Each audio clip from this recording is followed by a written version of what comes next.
Welcome back to part 2 of Uzi Talking to with me, Jeff Hollahead, and Anthony Preston, Tony Preston. Anthony only when my tea's ready. Anthony, listen, I want to pick your brains because obviously you don't like to blow your own trumpet, but I've seen all what you've talked about when it first came into. So what got you into Krav Maga? What got you into that sort of? Well, I mentioned my friend and teacher, Mark Darcy, and Mark has always encouraged me to look outside the box. Branch out, yeah. Low karate in itself is a very self-contained martial art. It ticks all the boxes. The deeper you go into karate, it's a lifetime study. But he's always encouraged me to look outside.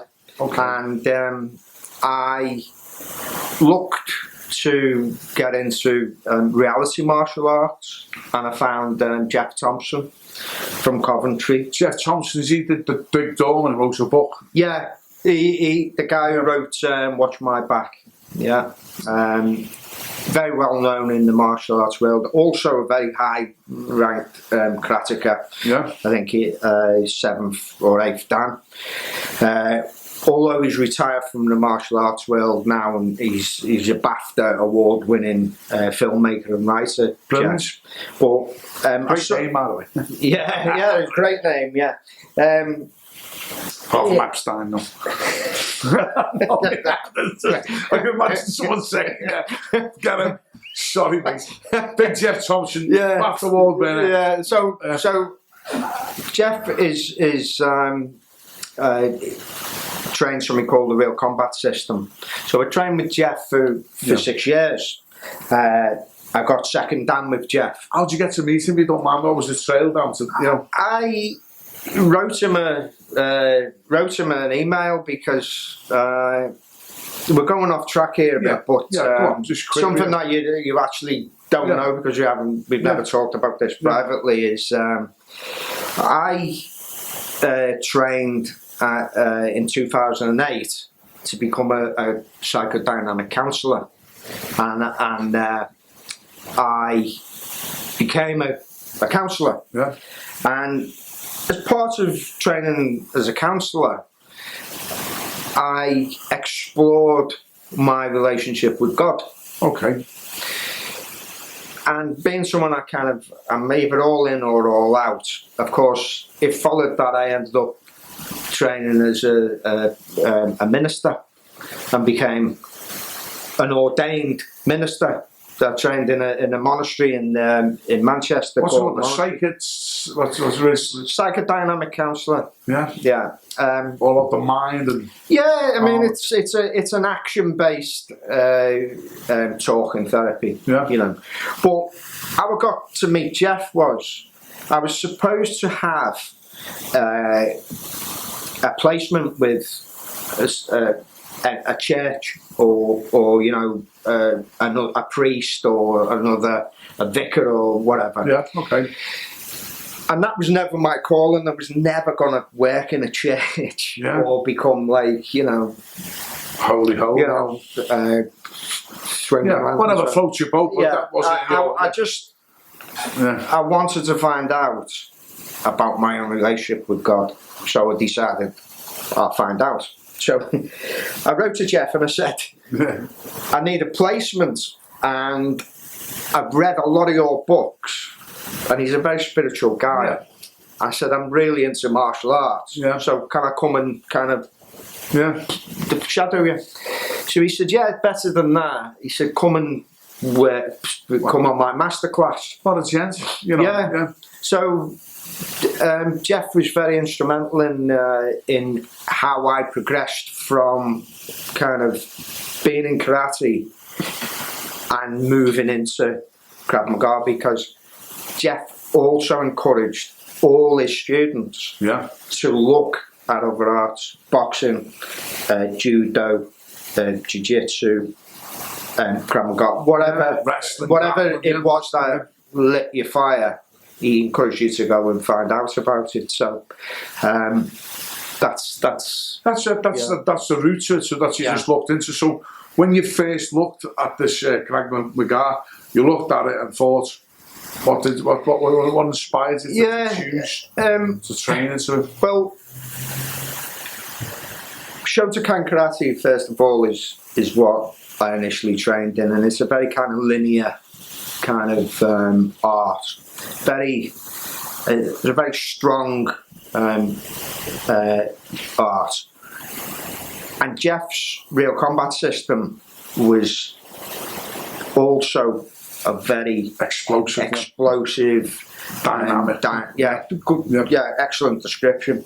And because Jeff was like encouraging, find out, go towards judo, go to boxing, find the thing that is fires you up and go and find out. So the nearest I could find really to that kind of explosiveness was Krav Maga. But I didn't really want to train in a watered down version of it in this country. Not that, I'm not saying that there isn't good Krav Maga. I mean, there's excellent instructors in this country, really good. But you want to go to the source. At the time, in 2010, 11, there wasn't anything in this area. So I went to Israel. I just kind of got on a plane and went to Israel. Ended up in the West Bank and started training there.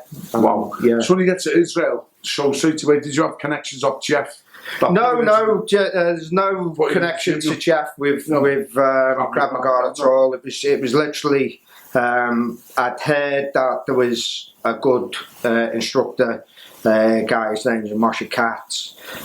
His instructor is Itai Gill, who is kind of known on TV, Lethal Weapon, all that kind of stuff. And I just kind of went out there and trained. And so when you got into this gym, was it hostile? Were they looking at you to think? Absolutely not. No. It's very. The thing with Krav Maga is it's a very international. Kind of.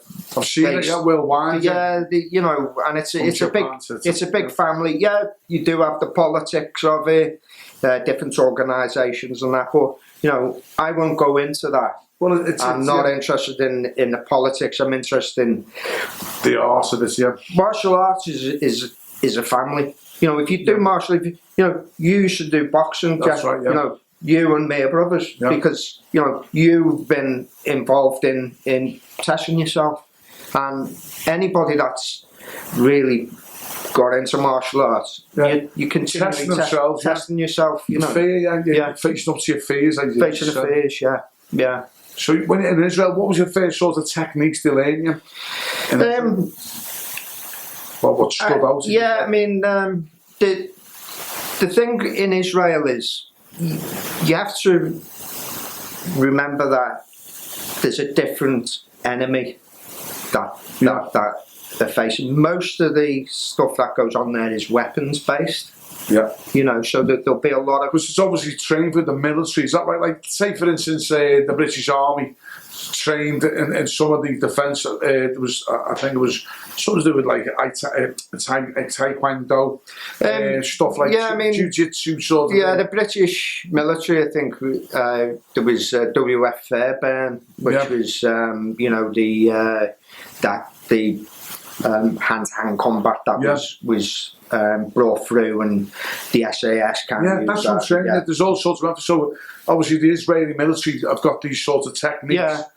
So I think we talked previously about where Krav Maga came from, and today it's seen as kind of the IDF, so the Israeli Defence Force system of self-defence, hand-to-hand combat, and so what those guys are learning is how to defend against knife attacks, how to disarm and take down weapon attacks, third-party intervention. So you may have a shooter and your third party is to disarm them and try to minimise the amount of damage that person's going to cause with the weapon. And also as well, females as well, you know, with the rapes and stuff, the training the females and methods of like escaping, stuff like that. There's a great training video which you might all want to look up on YouTube, The Simpsons, where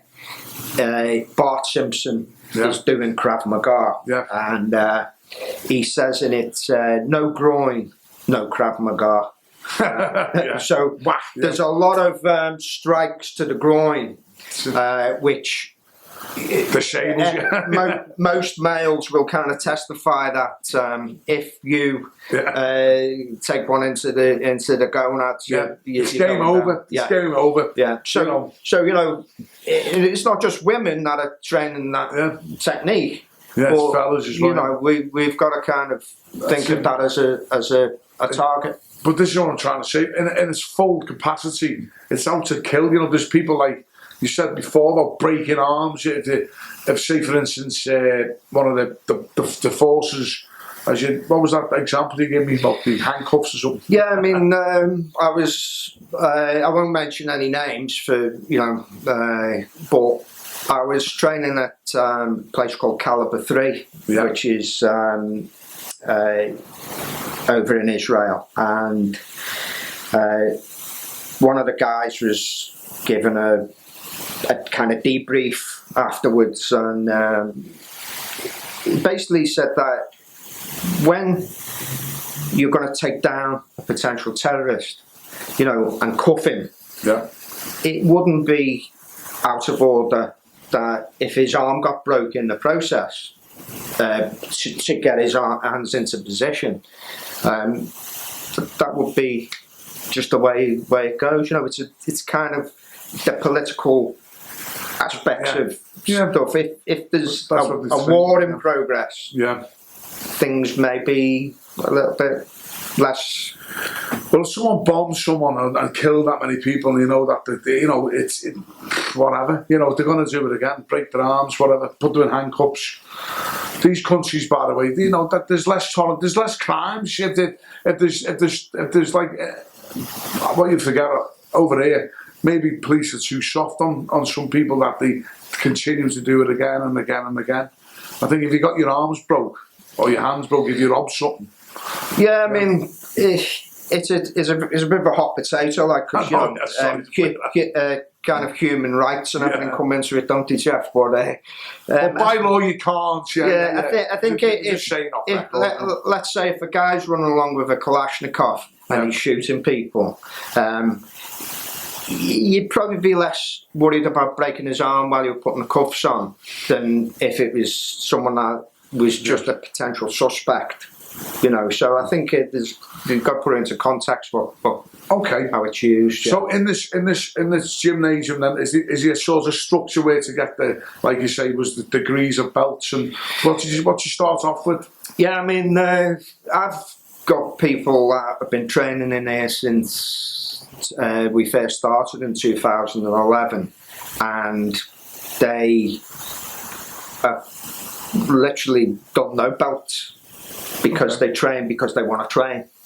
I've got other people that have gone all the way to black belt, and it's what you want from the journey. Martial arts to me is, you know, okay, so I've got a few different black belts and what have you myself, but they're just belts. If I don't turn up and keep training, and if I don't keep trying to find the next thing that stretches me, and I don't keep trying to, you know, practice what I know, you soon lose it. You know, I'm presently revisiting all my past karate training and going through all the katas, which are basically the forms, the preset movements, and retraining them, because if you don't keep training, you come off the boil. So, you know, although there's a belt system, I'm really proud of the fact that a lot of people come and train because they just love to train. They just want to train, then. Yeah. Well, okay, stand by for part 3 and we'll go into depth in training. Thank you very much.